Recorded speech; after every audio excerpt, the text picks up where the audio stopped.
Bismillah walhamdulillah wassalatu wassalamu ala rasulillah wa ba'd. Fa ikhwani wa akhwati fillah rahimani wa rahimakumullah, kami ingin menyampaikan satu potongan sejarah yang cukup menarik tentang dakwah Islam dan salah seorang ulama besar yang pernah tinggal di kota Makkah. Ini berkaitan juga dengan perjalanan dakwah kami di akhir bulan Muharram tahun 1445 Hijriah di negeri Jepang, dan setelah itu kami mengadakan perjalanan umrah di awal bulan Safar, dan saat ini kami masih berada di kota Makkah. Bahwasanya dahulu di sekitar tahun 1938 terkirimlah sebuah surat yang berasal dari Tokyo ke kota Makkah. Surat itu bertanya tentang salah satu permasalahan dakwah yang terjadi di Tokyo dan Osaka, Jepang. Surat itu ditujukan kepada seorang ulama besar yang pernah tinggal di kota Makkah berasal dari Tajikistan, dan Tajikistan ketika itu dijajah oleh komunis Uni Soviet, dan ulama ini bernama Syekh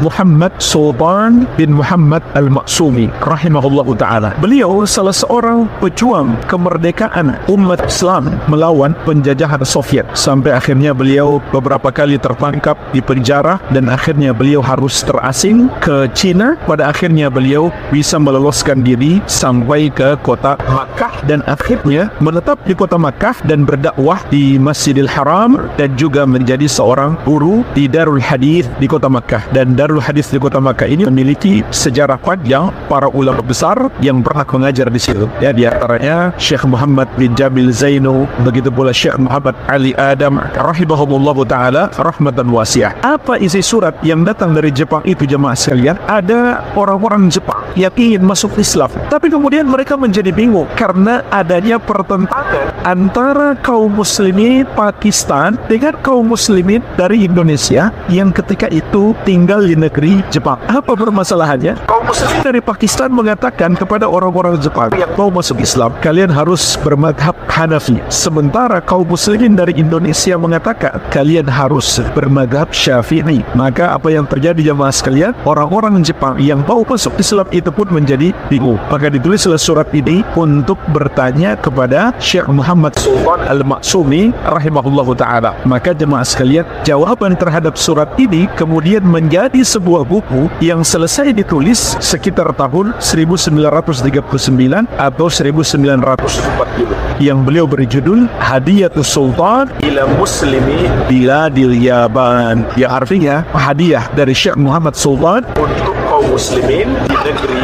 Jepang.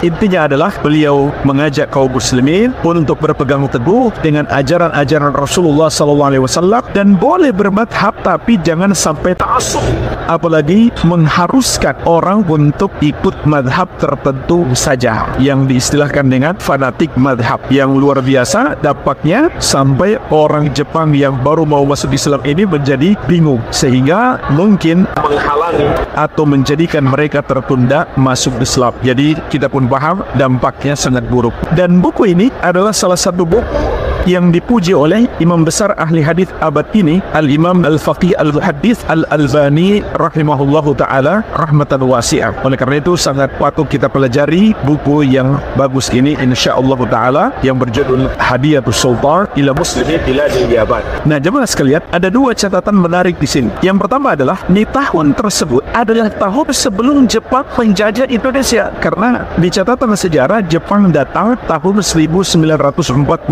Kemudian Indonesia merdeka tahun 1945. Ternyata kaum muslimin dari Indonesia sebagaimana dari Pakistan sudah ada di negeri Jepang di tahun sebelum kedatangan Jepang ke Indonesia, yaitu tahun 1938, sesuai dengan surat yang dikirimkan ke kota Makkah tersebut, yang artinya di tahun itu sudah ada kaum muslimin di negeri Jepang berdakwah. Di samping mereka punya urusan-urusan dunia, mungkin berbisnis, mereka juga ternyata berdakwah. Maka ini menunjukkan kepada kita semangat dakwah yang luar biasa dari kaum muslimin di masa ke masa, tidak saja di negeri-negeri Islam tapi juga di negeri-negeri non-Muslim.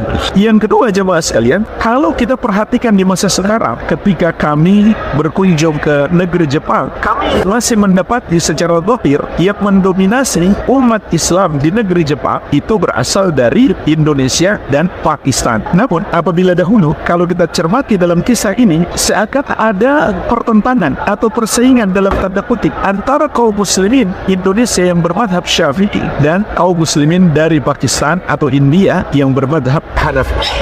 Akan tetapi saat ini jemaah sekalian, walhamdulillah kami sudah tidak melihat pertentangan tersebut. Malah yang terjadi adalah ketika kami di daerah Nagano, kurang lebih 3 jam dari Tokyo, mengadakan kajian dan dakwah, maka kami dibantu oleh kaum muslimin yang berasal dari Pakistan.